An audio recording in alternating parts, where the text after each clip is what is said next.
Alrighty then, good morning world. Well, we are 3 weeks in the ground with this bed, I think. And it seemed like a good opportunity to have a little discussion about pressure and release. So anyway, as you can see, it's starting to get a little bit tight in there in places. Very little weed pressure, a little bit on the edges here. Look under there, one little grass struggling to grow. You got one root in the ground, you know, very little weed pressure. Got one weed there, look at it, it's leaning over, pale as, and look at that root, bugger all, you know. So planting dense keeps the weeds down. Happy days. But there's a few things we need to take into account. We can't just watch all this stuff get really big, because otherwise this pak choi here is going to smother out our chard. It's starting to lean up against our lettuce here. This poor chard. Kale's jumped quite nicely, it's getting up. Spring onions will do their thing, they're getting up. And even in the center there, those cos, you know, very tight. Not quite touching each other yet, but in the next 2 weeks they will be. So this week the plan of attack is I will come through. I'm going to take out, a lot of these pak choys are doubles. Generally I like to have them as singles, but anyway, I didn't bother singling them out when I put them in. Often I would cut out the second seedling that's in the cell and eat it basically as a micro Asian green lunch salad. So this week what I'll be doing is coming through and taking every large pak choi that's in the doubles out. You know, there's 2 in there. In fact, I'll probably take the small one and leave this one on the outer side. So I'll take this one, leave that one.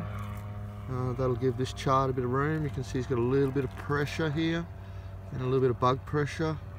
Not 100% happy with this discoloration in the leaf. Pressure's probably been on him for a little bit longer than I would have liked. This oak lettuce here, just, oops, crack. That leaf's just touching. There's a little bit of discoloration on that outside edge of that bottom leaf. Like, I'm going to sacrifice the bottom leaves anyway. When I take this out, I'm probably going to take one of the bok choys. We'll do 3 little bok choys. Whoops, yum. 3 little bok choys to a bunch. Probably 2 of these small to medium pak choys to a bunch, maybe 3. And then I'll let the second one come through and fill out. But that's also going to open up the space for this lettuce. It's going to take a bit of pressure off this chard. This kale's going to feel the release, and everything's really going to push on. Yeah, but you know, we can't stall this stuff for too long. That's the key. Really got to release that pressure at the right time, otherwise there is detrimental effects on the next succession coming through, especially with this market garden stuff. We're dealing with quite sensitive plants, you know. Oh look, there's a sneaky little cobbler's peg. Anyway, we'll get him. Yeah, so that's pressure and release in a market garden context, you know. With these cos, look at these cos, 1, 2, 3, 4, 5, you know, they're touching. I'm gonna let them go another week. Still got some cos in another bed over here that's gonna come out this week, so I'm gonna let them go 1 more week, and then I'm gonna come through and take every second cos and do those 2 for a bunch, straight out. Happy days. There'll be 2 baby cos in a bunch, and then I'll let the ones I leave sit for another 2 or 3 weeks, fill out. Happy days.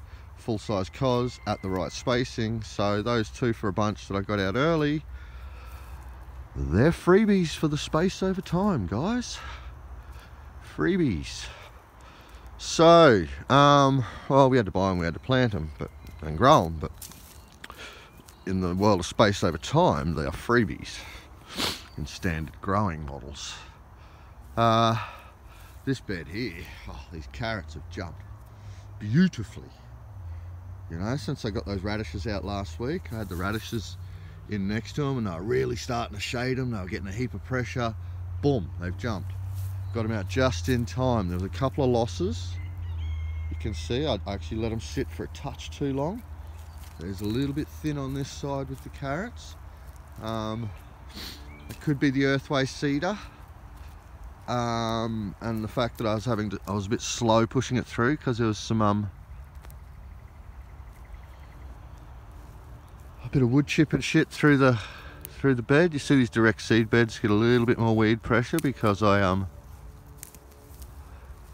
can't heavily mulch them because they are direct seed beds, but it's okay. I just try to snap my weeds off a bit as opposed to pull them out around the carrots because I just don't want to disturb my carrots too much, you know. I'll get that one out there. Yeah, so we got those radishes out just in time. You can see the odd one or two left in there to let those carrots boom. So I ran another trial down this end of town and it's out of control. It's absolutely out of control. It's the same as that last bed, just a week later, but I tried to squeeze radishes, carrots, radishes, radishes, carrots, radish, carrot, radish, you know, and I feel like I've had a few too many losses. Get a little of that carrot is down there. I don't know if you can see him. Oh, he's so tiny, and these other ones are big. Too much pressure. This week I'm going to take out all the radishes in the centre. They've got to go, otherwise I'm going to lose my carrots. They'll be okay. They're still coming through. You know, down here. They're in here. They're really nicely spaced. But these radishes really got to get out. Holy shit, they're growing quick. Oh man. Lesson learned. Radishes are too fast, mate. Yeah, so anyway, I'll get a lot of that out this week. And give those poor carrots,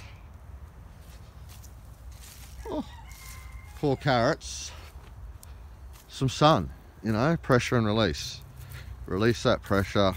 And then this is going to be a beetroot and carrot bed with kale. You know, these radishes are just there to nurse them all through. So, yeah, anyway, that's a quick one on pressure and release. Phew.